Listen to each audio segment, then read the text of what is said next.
Hello student, आज मैं आपके लिए 50 पॉइंट लेकर आया हूँ। किससे? संविधान से।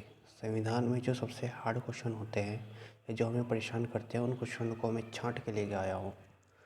तो वीडियो को स्टार्ट करने से पहले आपको इस सब्सक्राइब का बटन दिख रहा होगा, इसको सब्सक्राइब कर दीजिए, ठीक है। तो स्टार्ट करते हैं। पहला क्वेश्चन चाहे दिख रहा है, किस निर्वाचन संविधान सभा द्वारा भारत के संविधान का निर्माण करने का प्रस्ताव किसके द्वारा दिया गया था?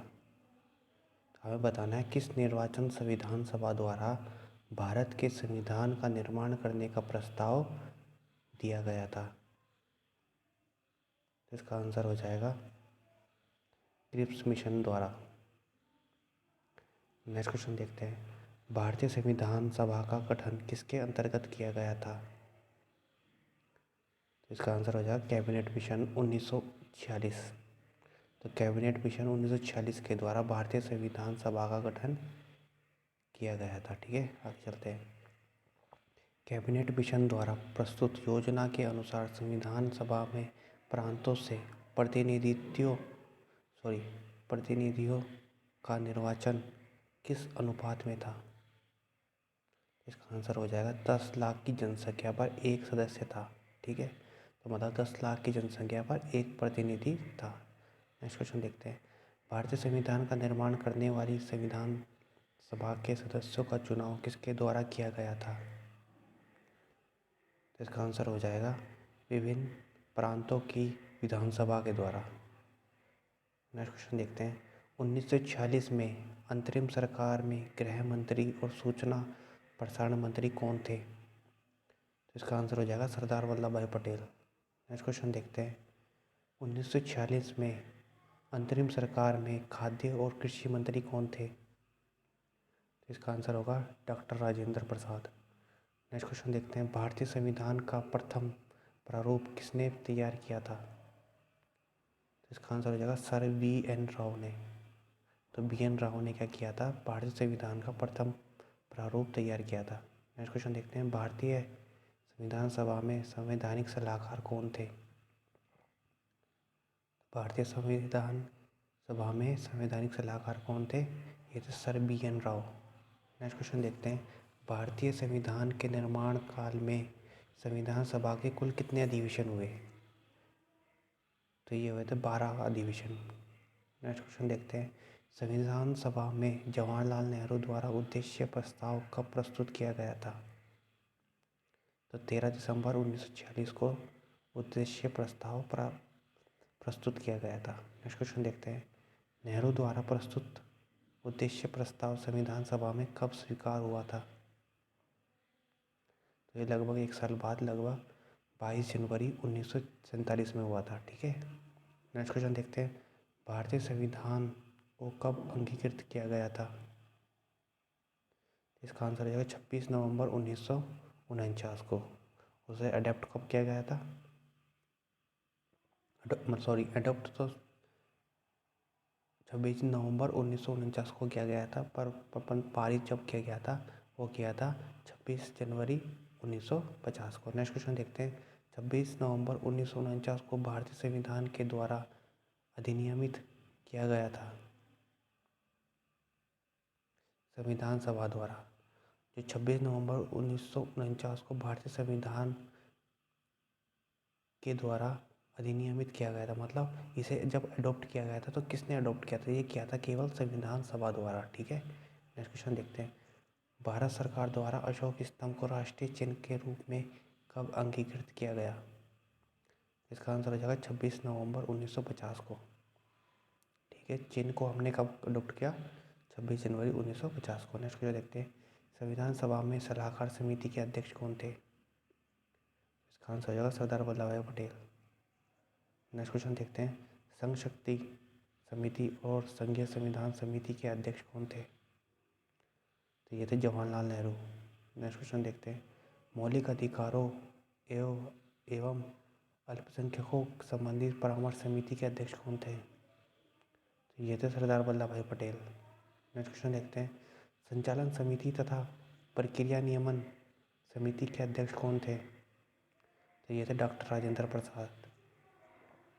अगला क्वेश्चन देखते हैं, राज्यों के लिए समिति के अध्यक्ष कौन थे? तो राज्यों की समिति के लिए कौन से अध्यक्ष है?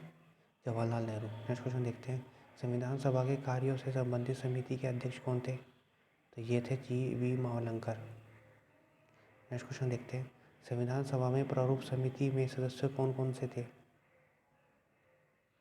तो ये थे B.R. Ambedkar, N. Gopalaswami Ayyangar, doctor K.M. Munshi, Alladi Krishnaswami Iyer, Syed Mohammad Saadulla, D.P. Khaitan. और इसके बाद जब बने तो T.T. कृष्णमाचारी बने और B.M. मित्रा के बाद N. माधव राव बने। ये ब्लू कलर में है, ये बाद में बने। ये सबसे पहले रेड कलर वाले बने, फिर बाद में ये ब्लू कलर वाले बने इनके बाद। संविधान सभा ने डॉक्टर भीमराव अंबेडकर की अध्यक्षता में प्रारूप समिति का गठन कब किया गया था? ये 29 अगस्त 1947 में है। नेक्स्ट क्वेश्चन देखते हैं, B.R. अम्बेडकर का संविधान सभा में निर्वाचन किस प्रेसिडेंसी में हुआ था? तो बी आर अम्बेडकर का संविधान सभा में निर्वाचन किस प्रेसिडेंसी से हुआ था? तो ये हुआ था मुंबई प्रेसिडेंसी से। नेक्स्ट क्वेश्चन देखते हैं, भारतीय संविधान में स्वतंत्रता, समानता और बंधुत्व का सिद्धांत किस देश से लिया गया है? तो ये लिया था फ्रांस से। नेक्स्ट क्वेश्चन देखते हैं, भारतीय संविधान में विधि द्वारा स्थापित प्रक्रिया किस देश से संविधान से ली गई है? क्वेश्चन को सही कर लीजिएगा। तो इसका आंसर हो जाएगा जापान से। नेक्स्ट क्वेश्चन देखते हैं, भारतीय संविधान में विधि निर्माण प्रक्रिया किस देश से ली गई है?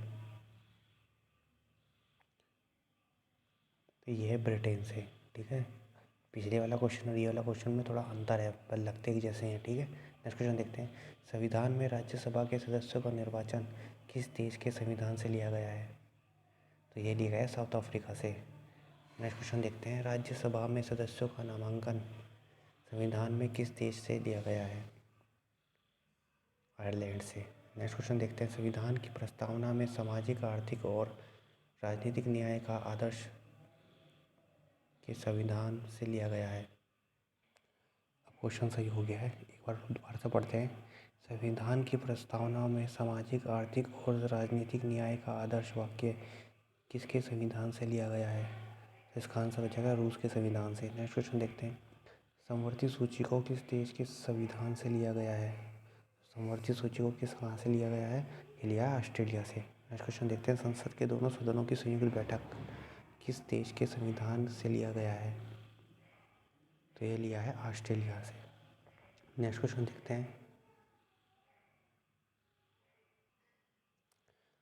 किस भाग में केंद्र शासित प्रदेशों के विषय की बात कही गई है? तो गई है भाग 8 में। नेक्स्ट क्वेश्चन देखते हैं, किस भाग में पंचायती नगर पालिका सहकारी समिति के विषय में बात कही गई है? तो यह भाग 9 में। नेक्स्ट क्वेश्चन देखते हैं, कौन सा भाग अनुसूचित और जनजाति क्षेत्र के विषय में से संबंधित है? तो यह भाग 10 अनुसूचित जनजाति क्षेत्र के विषय में संबंधित कौन है? भाग 10। नेक्स्ट क्वेश्चन देखते हैं, किस भाग में संघ और राज्य के मध्य संबंध के विषय सम्मिलित हैं? तो भाग 11 में। नेक्स्ट क्वेश्चन देखते हैं, भारतीय संविधान में 10वीं अनुसूची किस संविधान संशोधन अधिनियम के तहत जोड़ी गई? तो 42वें संविधान संशोधन अधिनियम 1985। नेक्स्ट क्वेश्चन देखते हैं, किस अनुसूची में वेतन, भत्ते और पेंशन की बात कही गई है? दूसरी अनुसूची में। नेक्स्ट क्वेश्चन देखते हैं, भारतीय संविधान में हमारे राष्ट्र का उल्लेख किन नामों से किया गया है? भारत अर्थात इंडिया। नेक्स्ट क्वेश्चन देखते हैं, भारतीय संविधान में किस प्रकार की शासन प्रणाली की व्यवस्था की गई है? संसदात्मक। नेक्स्ट क्वेश्चन देखते हैं, नीति निर्देश तत्व और मूल अधिकारों को संविधान की आत्मा किसने कहा? ग्रैनविल ऑस्टिन ने। नेक्स्ट क्वेश्चन देखते हैं, भारत का संविधान की परिसीमा है, यह किससे निर्धारित होता है? तो भारत का संविधान परिसीमा है, यह किससे निर्धारित होता है? केंद्र और राज्यों के मध्य शक्तियों के वितरण से। अध्यादेशात्मक शासन प्रणाली का आधारभूत तत्व क्या है? अध्यात्मात्मक शासन प्रणाली का आधारभूत तत्व क्या है? एकल कार्यपालिका। नेक्स्ट क्वेश्चन देखते हैं, भारत और ब्रिटेन की संसदीय शासन प्रणाली के मध्य अंतर का मुख्य बिंदु कौन सा है? न्यायिक समीक्षा। नेक्स्ट क्वेश्चन देखते हैं, भारतीय संविधान के वृद्ध होने का क्या कारण है? संघ और राज्यों का एकल संविधान। नेक्स्ट क्वेश्चन देखते हैं, भारत में राजनीतिक सत्ता का प्रमुख स्रोत कौन सा है? जनता, मतलब जनता के द्वारा ही राजनीति में जो भी MLA MP होते हैं वो जनता द्वारा ही चुने जाते हैं। नेक्स्ट क्वेश्चन देखते हैं, कोई भी संविधान कितना भी अच्छा क्यों ना हो, यदि उसे क्रियान्वित करने वाले बुरे व्यक्ति हों तो संविधान भी बुरा हो जाएगा। यह कथन किसका है? Doctor Bhimrao Ambedkar. Next question, मौलाना अब्दुल कलाम आज़ाद ने संविधान सभा में व्यक्त मताधिकार को कितने वर्ष के लिए स्थगित करने की बात कही थी? 15 वर्ष। नेक्स्ट क्वेश्चन देखते हैं, संविधान को संघात्मकता की तंग ढांचे में नहीं डाला गया है, यह कथन किसका है? भीमराव अम्बेडकर। क्वेश्चन देखते हैं, भारतीय संविधान के अंतर्गत सिविल प्रक्रिया संहिता किस सूची का विषय है? समवर्ती सूची का। सिविल प्रक्रिया की जो संहिता होती है वो समवर्ती सूची में आता है। नेक्स्ट क्वेश्चन देखते हैं, शिक्षा को कब राज्य सूची के विषय से समवर्ती सूची में स्थानांतरित किया गया? 42वें संविधान संशोधन 1946। भारतीय संविधान का कौन सा भाग भारत को एक धर्मनिरपेक्ष राज्य के रूप में वर्णित करता है? संविधान की प्रस्तावना। संविधान की प्रस्तावना भारतीय संविधान को एक धर्मनिरपेक्ष राज्य के रूप में वर्णित करता है। तो दोस्तों यहाँ से हमने क्या करा, 50 से प्लस क्वेश्चन कर दिए हमने, 50 क्वेश्चन से ज़्यादा कर दिए हैं। ये क्वेश्चन बहुत ही इंपॉर्टेंट है, यदि क्वेश्चन ही आपको नहीं आते तो इनको रट देना है किसी भी तरीके से, चाहे वीडियो को 10 बार देखें 20 बार देखें, ठीक है। ये क्वेश्चन बहुत ही परेशान करते हैं और अजीब व गरीब तरीके से आते हैं, ठीक है। तो ये क्वेश्चन बहुत ही इंपॉर्टेंट है और इनको क्वेश्चन को कम से कम एक दिन में 2-3 बार देखना है, तो तभी जाकर आपको याद होंगे। Thank you for watching my video. Thank you.